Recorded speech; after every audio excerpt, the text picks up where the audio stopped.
Setiap sekolah pasti punya ceritanya sendiri. Katanya, kalau ada jam pelajaran kosong, kamu bisa mendengar suara tangisan misterius dari salah satu sudut sekolah. Anehnya, gak ada yang pernah tahu dari mana asalnya. Tentu saja, banyak yang percaya.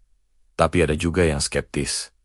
Seperti Rian. Jadi, dengan rasa penasaran yang mengalahkan rasa takutnya, Rian memutuskan untuk membuktikan kebenaran cerita itu sekali dan untuk selamanya. Suatu sore, setelah bel pulang berbunyi dan sekolah mulai sepi, Rian sengaja menyembunyikan diri di perpustakaan. Dia menunggu, menahan napas, sampai akhirnya suasana benar-benar hening. Dan benar saja, di tengah keheningan itu, dia mulai mendengar sesuatu. Suara tangisan yang samar, terbawa angin dari ujung koridor tua yang sudah lama nggak terpakai. Dengan jantung berdebar kencang, Rian memberanikan diri, berjalan mengikuti sumber suara. Dari balik pintu inilah suara tangisan itu terdengar paling jelas. Ini dia, pikir Rian. Saatnya mencari tahu. Setelah berjuang sedikit, Rian berhasil membuka paksa pintu yang sudah rapuh itu. Krit. Suara engsel tua memecah kesunyian. Di dalamnya, ruangan itu kosong dan penuh debu.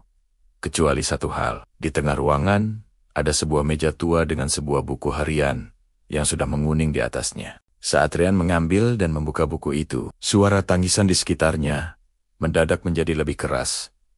Seolah-olah sumbernya ada di samping telinganya. Buku harian itu ternyata milik seorang siswi bernama Maya. Puluhan tahun lalu, Maya menuliskan semua rasa sepi dan kesedihannya di halaman-halaman itu. Dia merasa nggak punya teman dan selalu sendirian di sekolah. Tepat saat Rian membaca halaman terakhir yang penuh dengan air mata, tiba-tiba BRAK. Pintu kelas terbanting, menutup dengan sendirinya.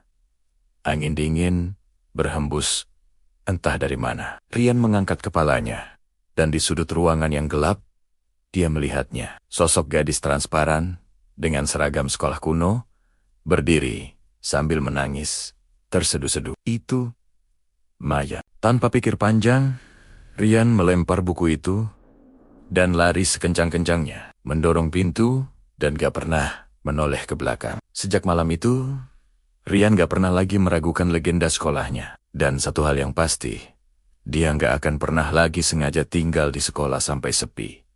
Gimana menurut kalian? Pernah punya pengalaman serupa di sekolah? Coba ceritain di kolom komentar ya. Jangan lupa like, subscribe, dan nyalakan loncengnya biar gak ketinggalan cerita-cerita berikutnya.